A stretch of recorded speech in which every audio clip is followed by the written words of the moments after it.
जी तेन हमको नहीं पता क्या कर रहा है। हम चिल्लाएंगे, सबको बुला लेंगे। छोड़ो हमको। चिल्लाओ ना, चिल्लाओ, हमको तो और मजा आएगा। रुक साला, मर्द का हाथ है बेबी, काहे के लिए इतना प्रोटेक्ट कर रही है? साला हमारी बहन पे हाथ डालेगा तू, मर्दानगी दिखाएगा। रुक तू, रुक रुक। हम धर लिए, खूब सबक सिखाए सबके सामने। ये जो खड़े हैं ना, इनको सहेट के 2 चाटा मारो, और जितना चाटा मारोगे ना उतना पैसा देंगे। चलो। अरे रे रे रे, खक्का मारते से सहेट के मारो ना एकदम। चलो। ये तो तुम्हारा झगड़ा चंपा से नहीं उसके भाई से हुआ? झगड़ा पूरा सिंह परिवार से है, और आज से नहीं है, कब से है। और चंपा से ना हमारा झगड़ा एक बार नहीं हुआ है, 1000 बार हुआ है। और पहली बार उससे हमारा झगड़ा 6 महीना पहले हुआ था, जब हम बाबूजी से मिलने जेल गए थे। वो भी वहां आई थी किसी से मिलने के लिए। एक्सक्यूज मी, पीछे हटो, यहाँ टप्पा लगाओ। ये लो। बाबूजी का ब्याह हुआ है का? हाँ, चुपचाप से ना पीछे जाने तक एक कंटाप के पीछे खींच के दो। अबे तुम तो खालती बोलती रहती हो, हम तुमको देंगे। ये लो, समझी? इसको बोलते हैं कंटाप। तुमको मारी, तुमको तो छोड़ेंगे नहीं, हमको मारी, छोड़ेंगे नहीं। और उस दिन जो लड़ाई शुरू हुआ ना, आज तक खत्म नहीं हुआ है वो। और कितनी बार तो जबरदस्ती झूठ मूठ कर लड़ी हो हमसे। हम कोई कम थोड़ी है, ईंट का जवाब ना पत्थर से दिया उसको। जो कुछ भी किया ना आज तक, एकदम सीना ठोक के सामने से किए। उसकी तरह नहीं रात के अंधेरे में ऐसी ठगवाई। गीता कहाँ है?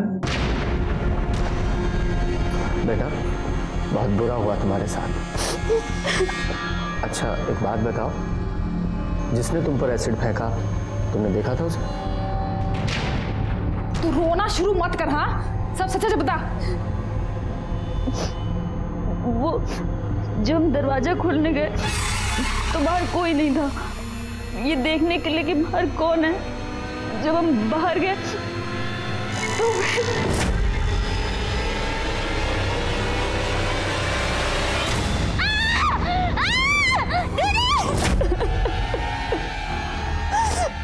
भाग गए सबके सब साले। अगर पकड़े जाते ना तो हमको जिंदा नहीं जलाया होता तो काकुल हमारा नाम नहीं। और छोड़ने वाले तो हम उसको ऐसे भी नहीं है। चुप हो जा तू। इस समय गीता को तुम्हारी ज्यादा जरूरत है, और कानून अपने हाथ में ना ले तो ज्यादा बेहतर होगा, वरना आप खुद मुसीबत में आ सकती हैं। और रही बात चंपा की, तो उसे हम बात करेंगे, समझी?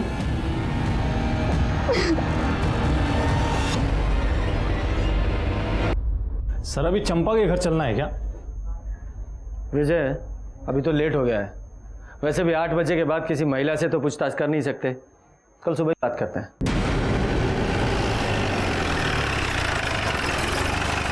सर गीता की फॉरेंसिक रिपोर्ट। सर रिपोर्ट के मुताबिक गीता पर एसिड फेंका गया था। एसिड कहां से आया था और किसने फेंका था यह अभी तक पता नहीं चल पाया है। और सर काकुल के पड़ोसियों का कहना है कि उन्होंने एक आदमी को भागते हुए देखा था, लेकिन उसका चेहरा नहीं देख पाए थे क्योंकि उसने अपने चेहरे पर गमछा बांधा हुआ था। कोई क्लू ही नहीं मिल रहा है। और ये चंपा और काकुल एक दूसरे से इतनी नफरत करती हैं, ऐसा लगता है कि पूरे गांव को जलाकर राख कर देंगी। हमको तो ये समझ में नहीं आ रहा है कि हम आपसे बात क्या करें भाई। सभी कुछ तो साफ साफ दिख रहा है ना कि गांव का चुनाव नजदीक है, और गांव के लोगों का सहानुभूति पाने के लिए वो ककुलिया खुद अपनी बहनियत पे जा फितवाई है और इल्जाम हम पे लगा दी है, ताकि गांव के लोगों का वोट उसको मिले, हमको नहीं। सर वो कुछ भी बकैती काटी और आप आगे मुंह उठा के हमसे बात करने के लिए, गजब है। हम सिर्फ अपनी ड्यूटी कर रहे हैं, आपसे कुछ सवाल पूछने हैं। आप हमसे कुछ सवाल नहीं, बहुत सवाल पूछिए, लेकिन पहले एक महिला पुलिसकर्मी आप अपने साथ लेकर आइए। काहे कि बिना महिला पुलिसकर्मी के हम आपके कौने सवाल का जवाब नहीं देंगे, जान लीजिए। अब इतना तो कानून हम भी जानते हैं ना, सरपंच का चुनाव लड़ने जा रहे हैं। थाने से महिला कांस्टेबल बुलाओ। जी सर। सर महिला कांस्टेबल आ गई है।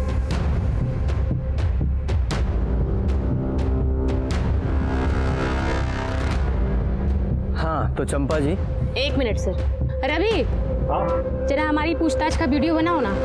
अब इनका कौनो भरोसा, हमरे बयान को कुछ तोड़ मरोड़ कर पेश कर देंगे, हमरी तो लंका लग जाएगी, है ना? आओ। हाँ दीदी रुको, ये पकड़ो अम्मा। तो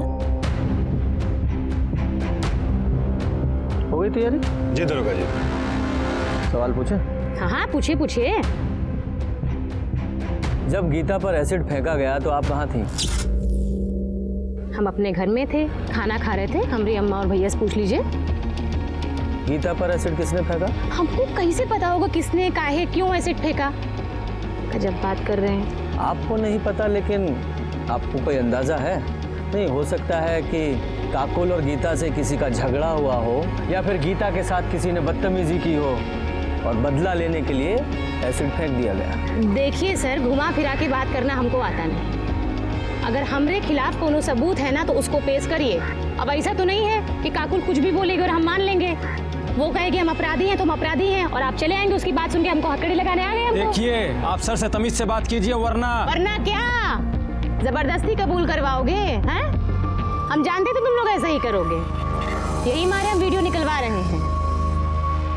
देखो ऐसा है, तुम लोग से निपटना तुमको बहुत अच्छे से आता है, और रही बात उस काकुल की, उसको तो हम देख लेंगे।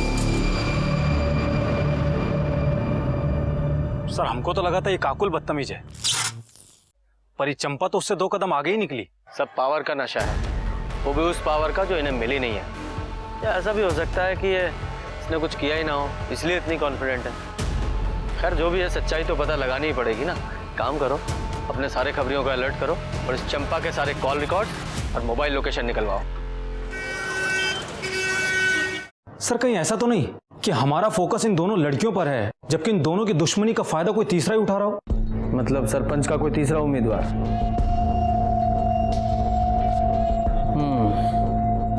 पॉसिबल तो है।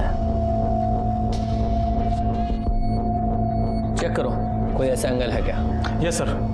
और सर चंपा के बारे में एक इन्फॉर्मेशन मिली है। सर 6 महीने पहले चंपा ने एक रिपोर्ट लिखवाई थी कि उसके साथ में रेप हुआ है। रेप एक्यूज्ड का नाम संजय झा है, और सर संजय झा भी जेल के अंदर है और उसका ट्रायल शुरू होने वाला है। और सर ये संजय झा कोई और नहीं बल्कि काकुल का बॉयफ्रेंड है।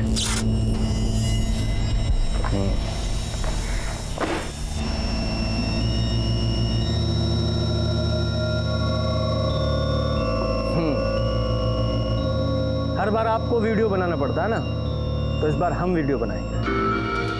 विजय सर आप लोग वहां क्यों खड़े हैं? आइए बैठिए। 2 गवाह भी चाहिए ना, इसलिए।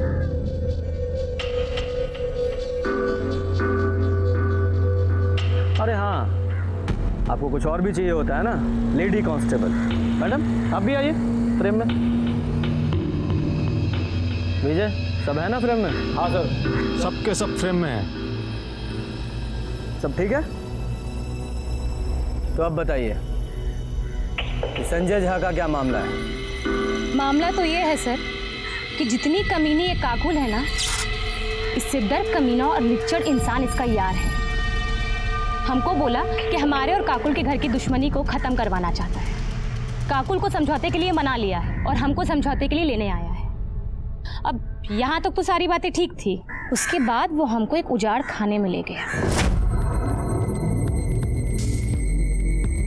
अबे तुम तो हमको बोले कि हमको काकुल बुलाई है, पर यहाँ तो कोनो है नहीं। हम कह रहे हैं संजय छोड़ दो। हाँ जाइए, हटो, हम कह रहे हैं जाइए, हमारे साथ तो समझौता कर लो, मिला देंगे ना काकुल से बाद में। तुम जानते ही तुम्हें सब क्या हो सकता है। हम कह रहे हैं हमको छोड़ दो संजय।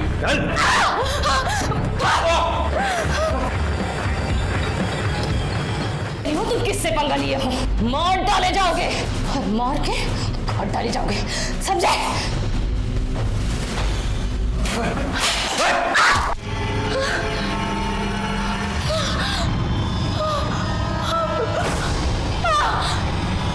वहाँ रह जाकर उसने हमारे संग जोर जबरदस्ती की और हमको छोड़कर भाग गया। उसको ये लगा कि उसने हमारी ज़िंदगी बर्बाद कर दी।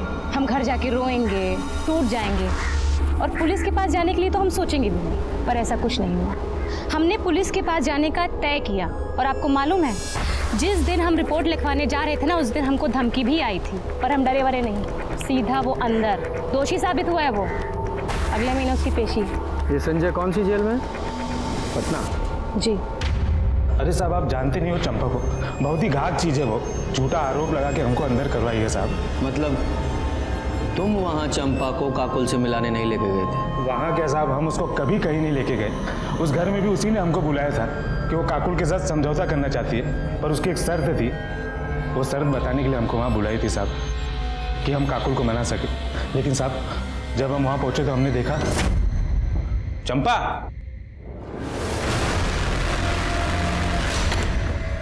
हम यहाँ हैं जी। ये दरवाजा कहीं को बंद कर रही हो? एकदम बुड़बक हो तुम। अब ये सब काम कोई दरवाजा खोल के करता है का? ये क्या बकरी हो? हाँ?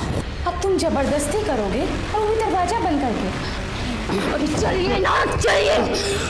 अब काकुल को पता चलेगा कि तुम हमारे साथ रेप किए हो, तब वो चलेगी, टूटेगी, मर जाएगी वो। और यही हम चाहते हैं, समझे? ये ठीक नहीं कर रही हो चंपा तुम।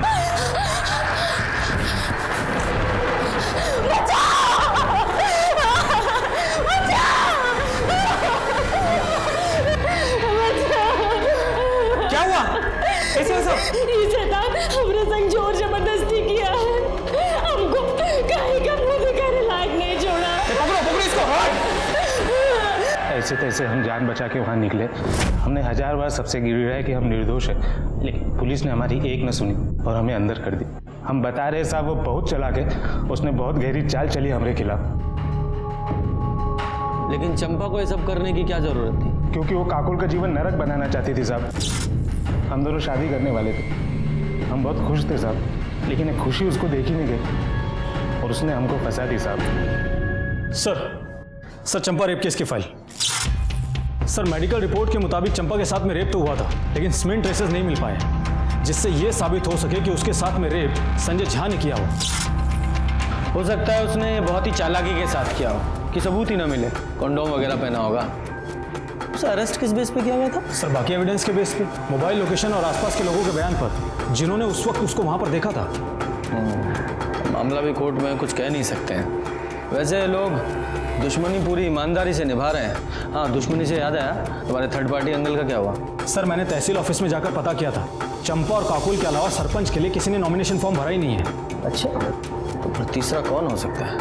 एक बात और सर, उस दिन काकुल ने हमसे झूठ बोला था। उसने कहा था कि वो पटना जेल में अपने पिता से मिलने के लिए गई है। और पहली बार उससे हमारा झगड़ा 6 महीना पहले हुआ था, जब हम बाबूजी से मिलने जेल गए थे। जबकि उसके पिता तो 1 महीने पहले ही रिहा हो चुके थे। तो फिर किससे मिलने गई थी? संजय झा से। और जब मैंने उससे पूछा कि उसने हमसे झूठ क्यों बोला, तो उल्टा मुझ पर ही भड़क गई कि बोल दिया कोई गुनाह थोड़ी ना किया है। और फिर मुझसे ही पूछने लगी कि आपने अब तक चंपा को अरेस्ट क्यों नहीं किया है। कुछ ज्यादा ही जानकारी और अकड़ है इन लोगों में।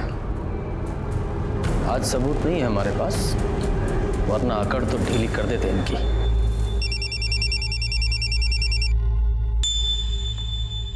हेलो, बहुत बढ़िया, लेकर आओ उसको। सर लगता है सबूत मिल गया हमको।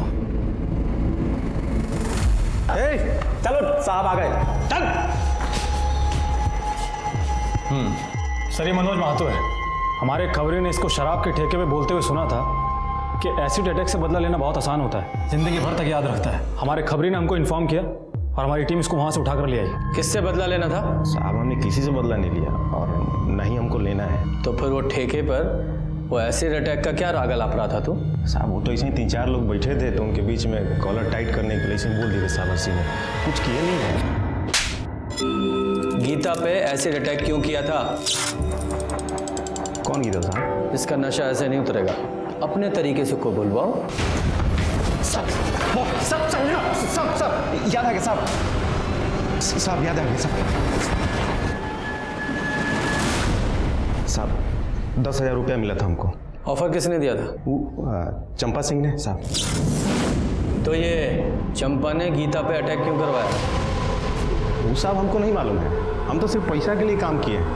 हम तो काकुल पे एसिड फेंकने गए थे, लेकिन गीता बाहर आ गई और रात के अंधेरे में समझ में नहीं आया, तो उसी पे फेंक के भाग गए। 7 बजे गए थे ना? नहीं साहब, 9 बजे। तेरे साथ और कौन था? कोई नहीं था साहब, हम अकेले थे। और एसिड किसने दिया था, चंपा ने? नहीं साहब, हम खुद जुगाड़ किए थे। कैसे? साहब हम बिलालपुर के हैं ना, वहीं एक केमिकल फैक्ट्री में काम करते हैं, तो वहीं से थोड़ा सा चुरा लिए थे। अच्छा। कमला, तुम घर का काम संभालो, हम पुलिस स्टेशन होकर आते हैं। अरे रवि बेटा जल्दी आओ, गाड़ी निकालो। हाँ माँ, बस गाड़ी बांध रहे हैं, चलो।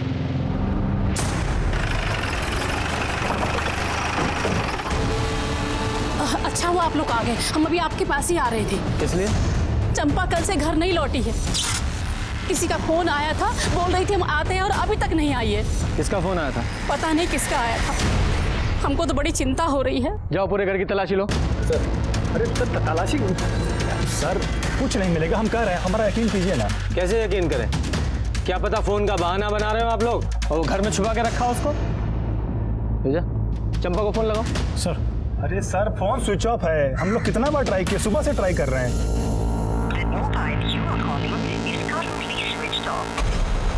सर फोन तो स्विच ऑफ आ रहा है। हम बोले थे ना सर आपको। सर पूरा घर ढूंढ लिया पर चंपा कहीं नहीं मिली। सर कहा था ना आपसे हमने।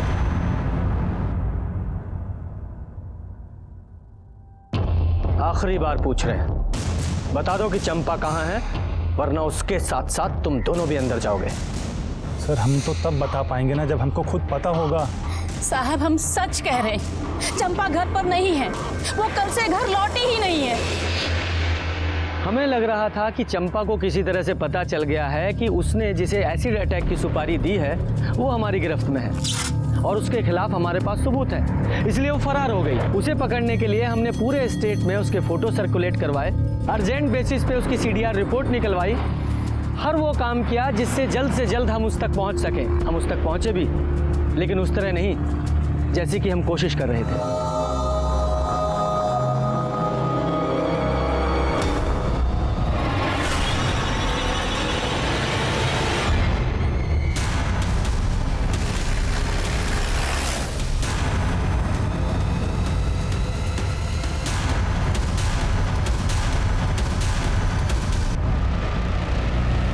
ये घाव देखकर ऐसा लगता है जैसे किसी कट्टे से गोली मारी गई है, क्योंकि रूरल में लोग ज़्यादातर उसी का इस्तेमाल करते हैं।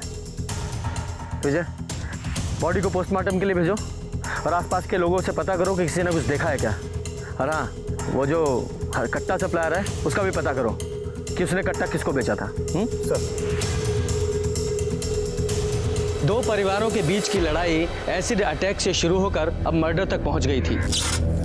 चंपा के सीने में गोली मारी गई थी, लेकिन उसकी मौत दम घुटने की वजह से हुई थी। इसका मतलब उसे जिंदा दफनाया गया था। चंपा का मोबाइल और उसका रिवॉल्वर दोनों ही हमें नहीं मिले।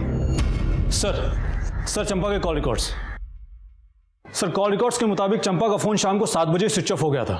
सर स्विच ऑफ होने के आधे घंटे पहले चंपा को एक नंबर से फोन आया था जिसके बारे में जमुना हमको बता रही थी। किसी का फोन आया था, बोल रही थी हम आते हैं और अभी तक नहीं आई है। और सर वो नंबर किसी और का नहीं बल्कि काकुल का है। सर चंपा को आखिरी बार फोन काकुल के फोन से आया था। लेकिन ये काकुल चंपा को फोन क्यों करेगी? कहीं ऐसा तो नहीं इस काकुल का ही चंपा के मर्डर में कोई हाथ हो? उसने अपनी सबसे बड़ी दुश्मन को फोन किया, वो भी उसके मर्डर से आधे घंटे पहले। अरे काहे टेस्ट हुए बाहर रही हो? हम नहीं मारे उसको। अपनी बहन पे भरोसा नहीं तुमको? देखिए पगला गई एकदम पगला। इसको लगता है कि चंपा को हम मारे हैं। सिर्फ ऐसे ही नहीं, हमें भी ऐसा ही लगता है।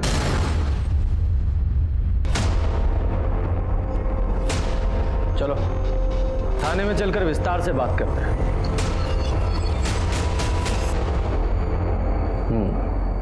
चंपा के मर्डर से आधा घंटा पहले तुमने उसे कॉल किया था, उसके बाद वो अपने घर से निकली थी, उसके बाद वापस नहीं लौटी। ऐसा क्यों? वापस आने का हमको नहीं मालूम। कॉल हम किए थे कि दुश्मनी खत्म करते हैं, वो भी मान गई थी। बोले मिलकर बात करते हैं, इसलिए पानी टंकी के पास बुलाए थे। तो मुलाकात हुई? बात अकेले आने का हुआ था। हम पहुंच गए थे, 8 बजे तक इंतजार किए, आई नहीं। फोन भी किए, फोन ऑफ था। सोचे महारानी का मूड बदल गया होगा, तो हम भी वापस अस्पताल चले गए गीता के पास। अपने घर वापस आ गए हम। सुबह पता चला कि कोई उसको मार के ना गाड़ दिया है।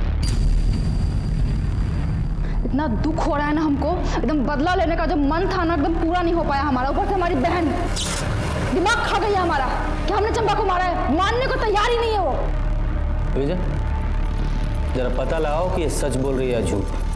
क्यों झूठ बोलेंगे हम, क्यों बोलेंगे झूठ? सच बोल रहे हैं हम, सच।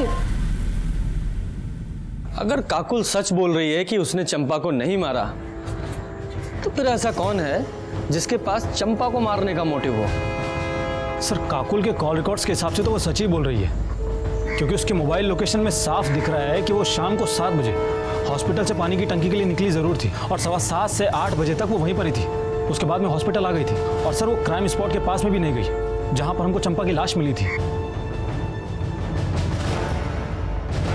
और तभी हमें एक बड़ी लीड मिली। छपरा से 50 किलोमीटर दूर किसी केमिस्ट ने एक आदमी को बड़ी मात्रा में एसिड बेचा था, वो भी गीता के एसिड अटैक से 1 दिन पहले। इतनी खबर मिलते ही हमने उस आदमी को उठा लिया।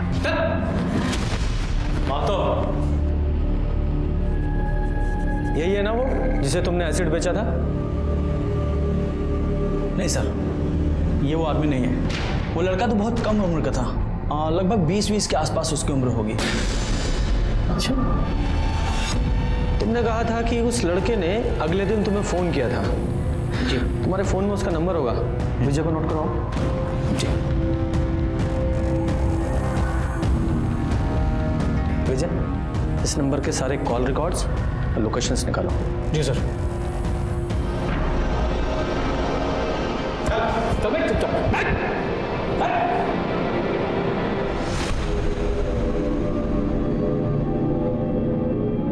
सर, केमिस्ट ने एसिड खरीदने वाले जिस लड़के का नंबर दिया था उसका फोन तो स्विच ऑफ आ रहा है।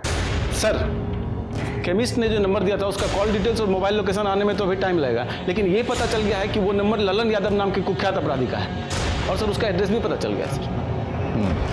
विजय, जब तक CDR रिपोर्ट नहीं आती ना, तब तक इस लल्लन यादव के घर पे जाके चेक करो मिलता है कि नहीं।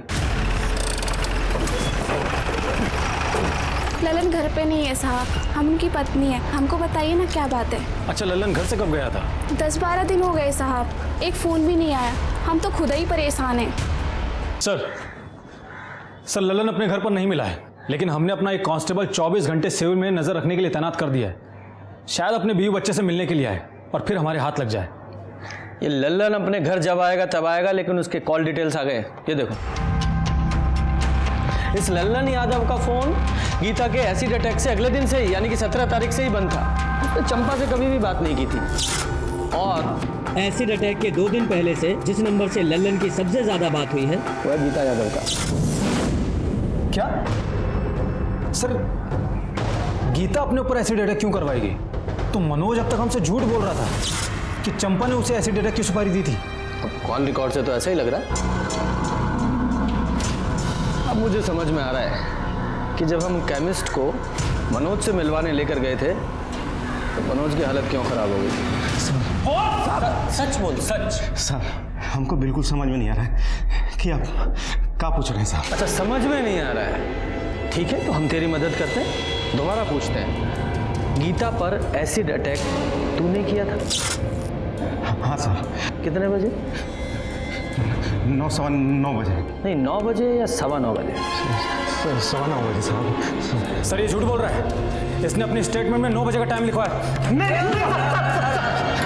ठीक है, इतना चला लेते हैं, 15 मिनट चलता है ना? तो वो एसिड तू कहाँ से लेकर आया था? बताया तो था आपको भी, जिस कंपनी में काम करता था वहीं से लेकर आया था साहब। फैक्ट्री का नाम बोल। प्रीमियर केमिकल साहब। प्रीमियर केमिकल, राजीव पासवान की फैक्ट्री है ना वो? मेरे को कैसे मालूम साहब, मजदूर आदमी हूँ साहब, मालिक हम लोगों से मिलता थोड़ी है साहब। फैक्ट्री मालिक से मैंने बात की और उसने हमसे कहा है कि उसकी फैक्ट्री में एसिड का कोई काम नहीं है। रख, अब सच बोल वरना।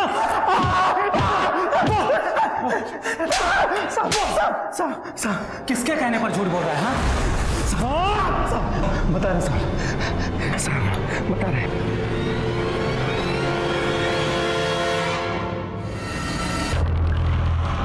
अब कैसी तबीयत है बेटा? पहले से ठीक है, अब दर्द भी कम है।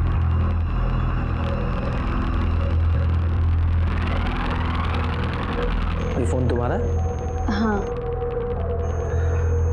ये फ़ोन सिर्फ तुम इस्तेमाल करती हो या कोई और भी इस्तेमाल करता है? काकू जी का जब फ़ोन ख़राब हो जाता है तब वो हमारा फ़ोन इस्तेमाल करती हैं हमेशा। तुम्हारे ऊपर जब एसिड अटैक हुआ था उससे 1-2 दिन पहले उनका फ़ोन ख़राब हुआ था, मतलब उन्होंने तुम्हारा फ़ोन इस्तेमाल किया था?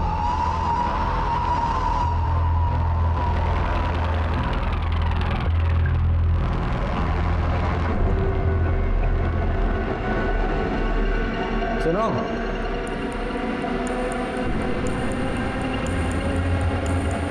तुम्हें बहुत जल्दी थी ना ये जानने की कि गीता पर एसिड अटैक किसने करवाया? पूछोगी नहीं कौन था वो? किसने कराया पर हमला? चंपा ने ना?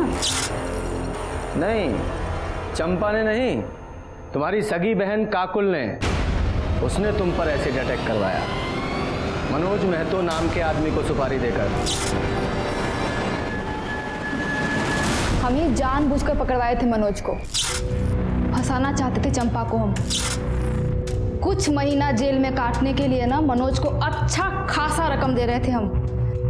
हमको लगा था कि मनोज बोलेगा और आप जाके पकड़ लीजिएगा चंपा को, लेकिन साली पहले ही मर गई। सारे किए कढ़ाई पर पानी फिर के रख दिया बस।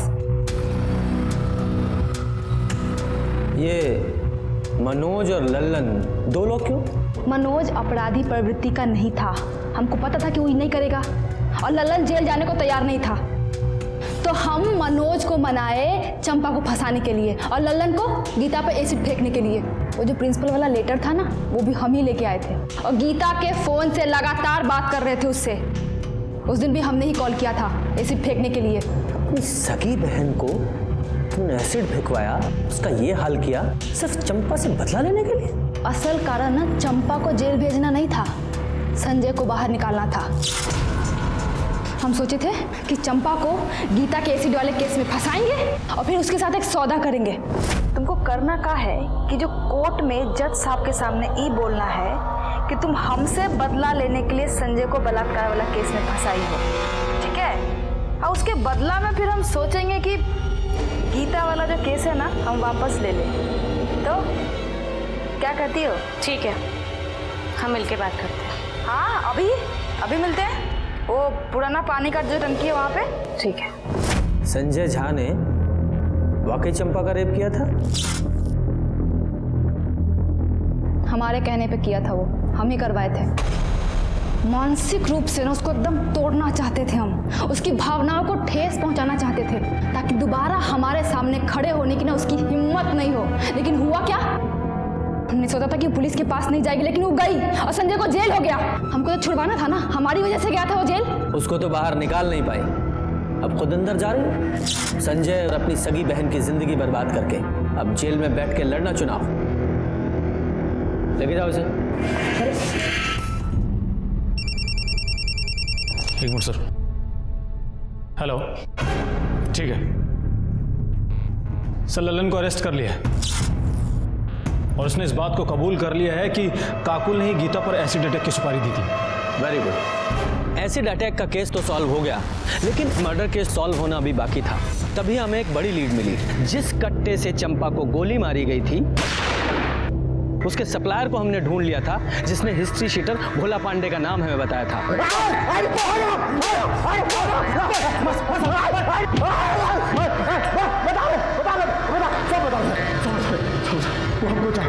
चंपा को मारने का सुपारी हमको मिला था।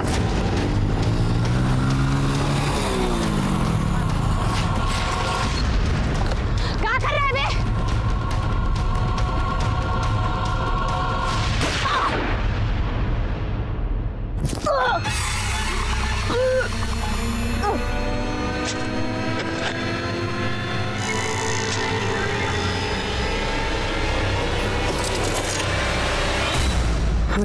भाई, ये जिंदा है? अरे तो क्या हुआ, जिंदा दफना देते हैं इसको। ठीक है भाई, डाल मिट्टी।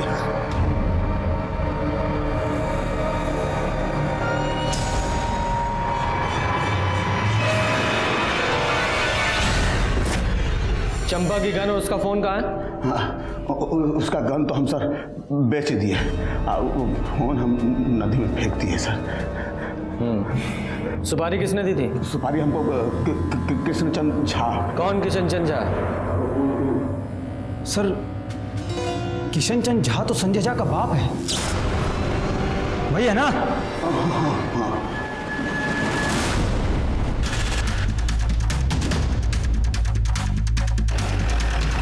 रुक।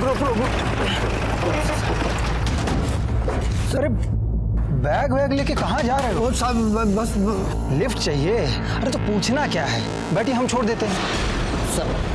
साहब ये चंपा ना झूठ बोल के हमारे बेटे को फंसाई थी। ये शैतान हमरा संग जोर जबरदस्ती किया है। हम बहुत कोशिश की है, बहुत विनती की उससे, मगर केस वापस नहीं ली वो। 2 दिन बाद कोर्ट में पेशी होने वाली थी। साहब बताओ हम क्या करते? हम सोचे कि केस को जड़ से ही समाप्त कर देते हैं। ना चंपा रहेगी तो मुकदमा कैसे होगा, और कोर्ट को मजबूरी में हमारे बेटे को छोड़ना पड़ेगा। बस उसी दिन हम भोला को सुपारी दे दिए। साहब वो हमेशा अपने लोगों से घिरी रहती थी, तो मारने का मौका ही नहीं मिल रहा था। तो वो 21 तारीख को अकेले पानी की टंकी के पास जा रही थी, तो हम नहीं, तुम्हें कैसे पता चला कि वो पानी की टंकी के पास अकेली जा रही है? काकुल बोली थी साहब। काकुल और संजय का ब्याह जरूर ना हुआ हो, लेकिन हम उसको पतोहू मानते थे, और वो लोग अक्सर फोन करके आपस में मिला जुला करते थे। वही बोली थी कि चंपा से सुलह करने जा रही। काकुल ने उसे अकेले बुलाया। हम समझ गए साहब कि इससे अच्छा मौका नहीं मिलेगा। हम भी खूब उकसाए उसको, बोले कि सुलह कर लेनी चाहिए। तो भोला को बोले तो भोला गया और अकेले में उसको घर दबोचा मार दिया। ये केस एसिड अटैक से शुरू होकर पहले रेप और फिर मर्डर तक गया। इस केस में ही शुरू से ही विक्टिम दिखाई देने वाली काकुल अपराधी निकली, और अपराधी दिखाई देने वाली चंपा वो बुरी तरह जुर्म का शिकार हुई। इस केस में चंपा और गीता दोनों को ही जुर्म की दस्तक मिली थी, लेकिन चंपा ने इसे अनदेखा किया या फिर कम करके आंका, और गीता वो देखकर भी बच नहीं पाई। जैसे कि महाभारत में देखने को मिलता है कि दुर्योधन की एक नाजायज जिद इतने बड़े युद्ध का कारण बनी कि मानो पूरा युग समाप्त हो गया। इसी तरह से इन दोनों परिवारों की झूठी खानदानी परंपरा की वजह से काकुल, चंपा, गीता, संजय झा और उसके पिता का जीवन बर्बाद हो गया। जब भी खुद पर अहंकार और दूसरों को नीचा दिखाई देने की होड़ हावी होती दिखाई दे, संभल जाएं। ये जुर्म की दस्तक हो सकती है, इसे अनदेखा ना करें। इसी के साथ मैं सीनियर इंस्पेक्टर रंजीत ठाकुर आपसे विदा लेता हूँ। फिर आऊंगा एक नया केस लेकर। तब तक देखते रहिए क्राइम पेट्रोल दस्तक। मकसद बताना नहीं, बचाना है। जय हिंद।